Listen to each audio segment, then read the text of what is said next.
নমস্কার বন্ধুরা, good morning. আজকে একটা নতুন ব্লগ নিয়ে আপনাদের সামনে চলে এসেছি।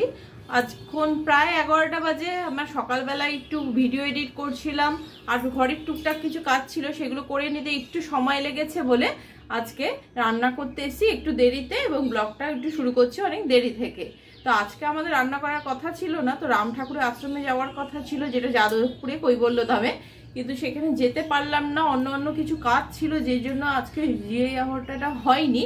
তো সেটা আমরা নেক্সট অন্য একদিন যাব, অথবা বিকালেও যেতে পারি। তো সেটার জন্য এখন আবার রান্নাটা করতে হবে, কারণ রান্না করার কোনো কথা বা প্ল্যান ছিল না। তো এখন আবার সবজি কেটে রান্নাটা করতে হবে, তাই দেরি হয়ে গেছে, তাই ঝটপট করতে হবে। তো শুরু করে দিচ্ছি। আর সকালবেলা একটু ভিডিও এডিটের কাজ করছিলাম, সকালবেলা ভিডিও এডিটটা করছিলাম, তাই একটু দেরি হয়ে গেল। পরবর্তী অংশটা আবার আপনাদের সাথে শেয়ার করছি। আজকে ব্রেকফাস্টও সেরকমভাবে কিছু করা হয়নি, একটু কলা আর একটু ওটস বিস্কুট আর বেল খেয়েছিলাম। তো এই জন্য আর বিশেষ কিছু খাওয়া হয়নি। এইটার জন্য খিদেও পেয়ে যাচ্ছে, তো কি করা যায়, ঝটপট রান্না সেটাই ভাবছি। তো প্রথমে আমি একটু, ছেলেও খাবে তাই জন্য একটু প্রথমে একটু ডালটাকে বসিয়ে দিই, তাহলে অ্যাটলিস্ট কিছুটা হয়ে যাবে। আমি কেন্টের জল দিয়ে ডালটা বসাচ্ছি।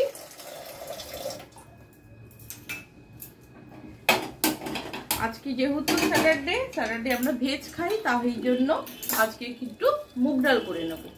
তো আমাদের 3 জনের মতো ডাল নিচ্ছি, দুবেলা খেতে হবে, সেই জন্য এরকম পরিমাণে একটা ডাল নিয়েছি। জলটা গরম হয়ে এসে ডালটা ধুয়ে দিয়ে দিচ্ছি এর মধ্যে। খুব ভালো করে ধুয়ে নিতে হবে কিন্তু ডাল সবসময় চেষ্টা করবেন খুব ভালো করে ধুয়ে নেওয়া। আর সামান্য একটু নুন দিয়ে দিলাম, তারপরে এটা সিটি মারতে দিয়ে দিচ্ছি। আমি এক ধার থেকে আবার ইন্ডাকশনে ভাতটাও বসিয়ে দিলাম, ওদিকে ডালটাও সিটি হয়ে গেছে। এরপরে আমি ওটা বন্ধ করে দেবো।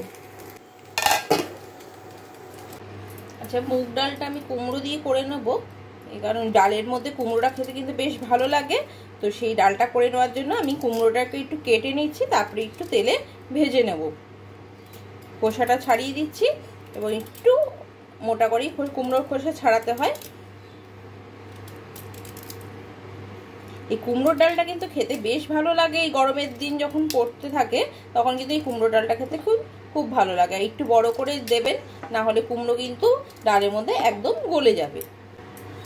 ছেলেকে এর মধ্যে আমি আঙ্গুরটা ধুয়ে দিয়ে দিয়েছি খেতে, ও একটু খেয়ে নেবে আঙ্গুরটা, কারণ গ্রেপসটাও খেয়ে নেয়, কারণ গ্রেপসটা খেতেও খুব ভালোবাসে, তাই জন্য।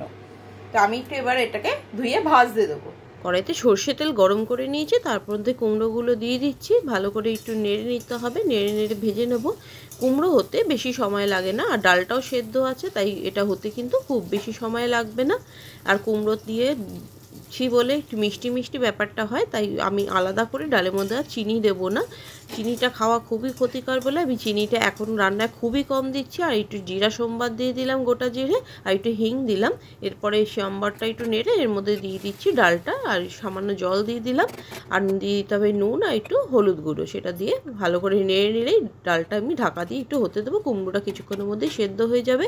এর মধ্যে বেগুনটাকে কেটে নিচ্ছি, বেগুন ভাজা করব। বেগুনটা দেখছি কেমন বেড়ে, খুব ভালো বেগুন বেরিয়েছে।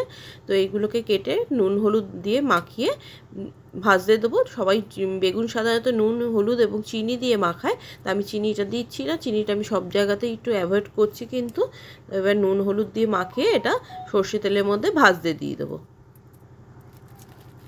সামান্য করে নুন হলুদ দেবেন, খুব বেশি হলুদ দেবেন না কিন্তু, তাতে খুব পুড়ে যেতে থাকে। তেলটাও খুব তাড়াতাড়ি একদম কালো হয়ে যায়, তাই জন্য হলুদের পরিমাণটা অল্প দিয়ে ভাজবেন। এই যে ভাজতে দিয়েছি, দেখুন একটা দিক করে হয়ে এসছে। তো বেগুন ভাজাটাও হয়ে যাবে, ডালটা হয়ে গেছে, ওদিকে ভাত হচ্ছে।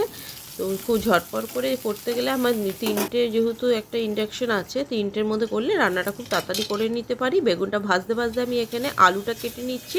আলুটা বক্স করে কেটে নেব, সেটা দিয়ে আমি পনির রান্না করব। তো পনিরটা কালকেই আনা ছিল, সেটা দিয়ে করে নেব। তো এই পনির আলু করে নেব, আর একটু পটল ভাজবো, আর একটু বেগুন ভাজা হলো, ডাল হলো। এটা দিয়ে আজকে দুপুরে মেনুটা হয়ে যাবে। আবার যদি রাতে কিছু করতে হয় সেটা করতে হতে পারে, কিন্তু এই মুহূর্তে এগুলো দিয়েই খাওয়া হয়ে যাবে। তো আলুটা কাটা হয়ে গেছে দেখুন। এবার আলুটা সাদা তেলের মধ্যে ভাজতে দিচ্ছি, পনিরটা আমি সাদা তেল দিয়ে করব।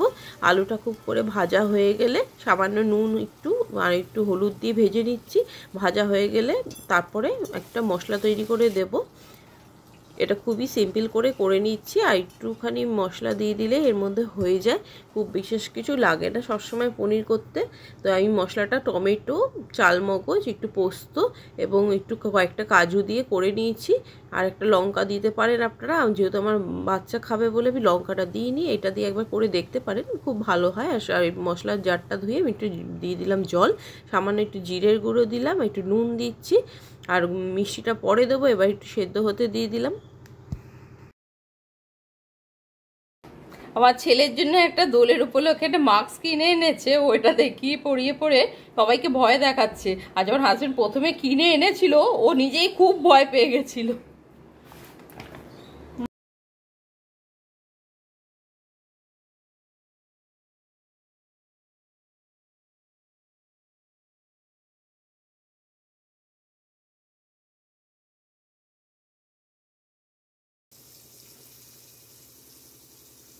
মেনুতে এটাই আছে, কুমড়ো দিয়ে ডাল, বেগুন ভাজা এবং পনিরের তরকারি, আর একটু পটল ভাজাও আছে। বন্ধুরা এখন প্রায় রাতে 11টা বাজে, তো রাতে ডিনার হয়ে গেছে। তো এই সময় আমি তোমাদের সঙ্গে একটা কথা শেয়ার করছি। আজকে তোমাদের সকালে বলেছিলাম কেন রাম ঠাকুরের আশ্রমে যাব, তো আজকে রাম ঠাকুরের আশ্রমে যেতে পারিনি দুপুরে। অ্যাকচুয়াল গত বছর সেপ্টেম্বরে 15 তারিখ আমার হাজব্যান্ডের দাদা মারা গেছিলেন। তো তার 1 বছরের কাজটা 6 মাসে করে নিতে চাইছে, সেই কারণে সেটা টাইমটা জানার জন্য, ডেটটা জানার জন্যই আশ্রমে গেছিলাম। তো আজকে আমি যেতে পারিনি, আজকে হাজব্যান্ড গেছিল। উনি গাড়ি ঠিক করতে দিয়েছিল, বাইকটা একটু প্রবলেম করছিল, বাইকটা ঠিক করতে দিয়ে গ্যাসে যে থাম ইমপ্রেশন হচ্ছে সেটা করতে দিয়ে, তারপরে যেহেতু ওটা আমাদের এখান থেকে কাছে, যোধপুর পার্কের কাছে, ওখানে করে তারপর উনি আশ্রমে গেছিলেন, ওটা জিজ্ঞেস করে এসেছেন। তো এই পারপাসে আজকে আমরা আশ্রমে যেতাম, আমি যেতে পারিনি। উনি গেছিলেন, জিজ্ঞেস করে এসছে। ওটা এপ্রিল মাসে 8 তারিখে পড়ছে, তো ওই দিনে করতে পারি কিনা সেটা দেখছে।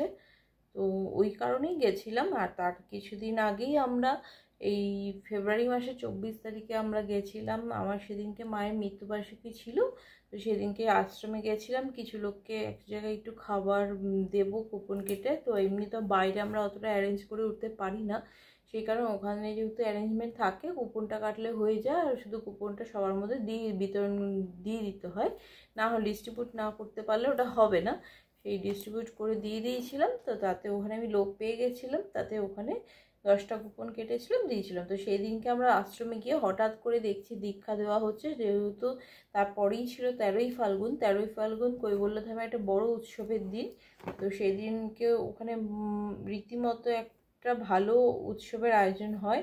আমি সেদিনকেও গেছিলাম, তার আগের দিন গিয়ে দেখলাম দীক্ষা দেওয়া হচ্ছে। তো হাজব্যান্ড অনেক সময় হ্যাঁ বলে না বলে, সেদিনকে বলেছিল বলে তো আমি নিয়ে নিয়েছিলাম, আমি আর হাজব্যান্ড নিয়ে নিয়েছিলাম।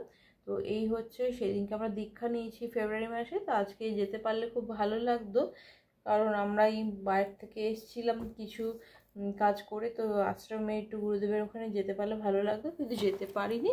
যাই হোক, এই যদি দাদার কাজটা এই টাইমে হয় তাহলে যাওয়া হবে। তো আজকে এইটাই ছিল আমাদের যাওয়ার প্ল্যান। তো এই কারণেই যাওয়াটা ছিল, এই পারপাসে যাচ্ছিলাম। তো সেটা যেতে পারিনি। তো আজকে দাদা গিয়ে নিয়ে এসছে খবর। তা এমনি ঠিকই আছে, খবরটা ঠিকঠাক পাওয়া গেছে, এবং বাৎসরিক কাজের জন্য ওরা 6000 বলেছে নেবে। তো এটাই অবধি ছিল। তো আজকের ব্লগটা এই পর্যন্তই শেষ করছি। তো এখন আমি একটুখানি ভিডিও এডিট করে শুয়ে পড়বো। তো আবার দেখা হচ্ছে কালকে।